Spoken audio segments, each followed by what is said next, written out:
you're not going to agree with this, but I don't care. It's very difficult to digest, but it has to be said, and you have to think about it in order for it to help you with your life.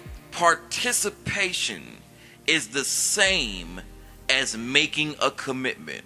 If I can use an example or an illustration to paint this picture for you, it would be like if you went to a basketball court wearing a basketball jersey, holding a basketball in your hand, passing the basketball back and forth with someone you met on the court.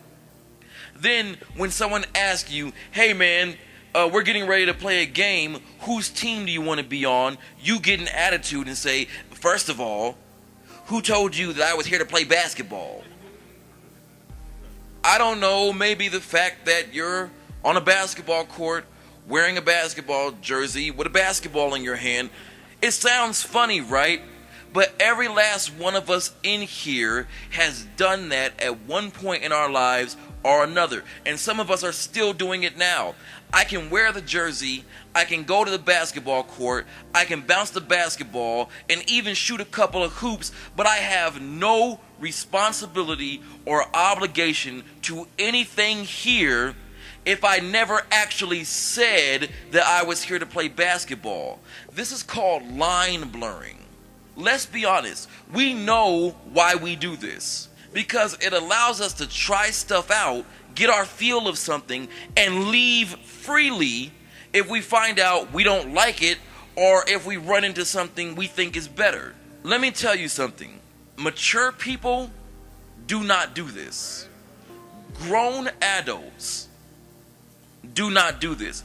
Because mature people have been through enough to know that life does not start and stop when you give the word.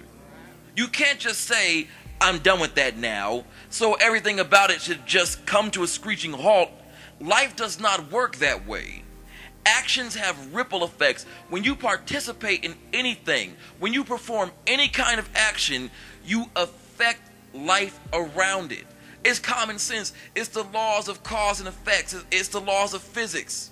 You can only trick yourself into thinking otherwise.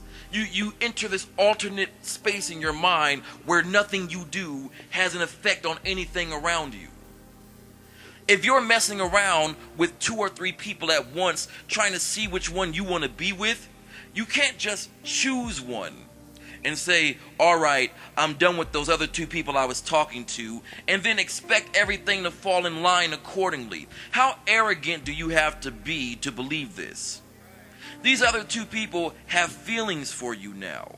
You impacted their lives, which is why they're causing you all the problems they're causing you. Blowing up your phone, showing up unannounced, starting fights with you and the people you know. And now you're upset.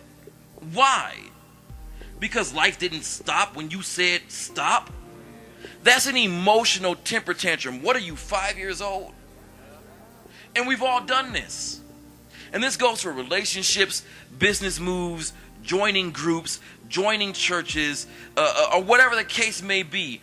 Grown people understand that participating in something is the same as making a commitment to it. Because the minute you participate in something, you affect it. And those effects do not stop just because you didn't mean for anything to happen. Because of this, Scripture says, let your yes be yes and your no be no. Anything beyond this is evil. Anything beyond this, it comes from a wicked place. It's saying that if you don't intend at this moment to pick up the ball and run with it, don't step on the field.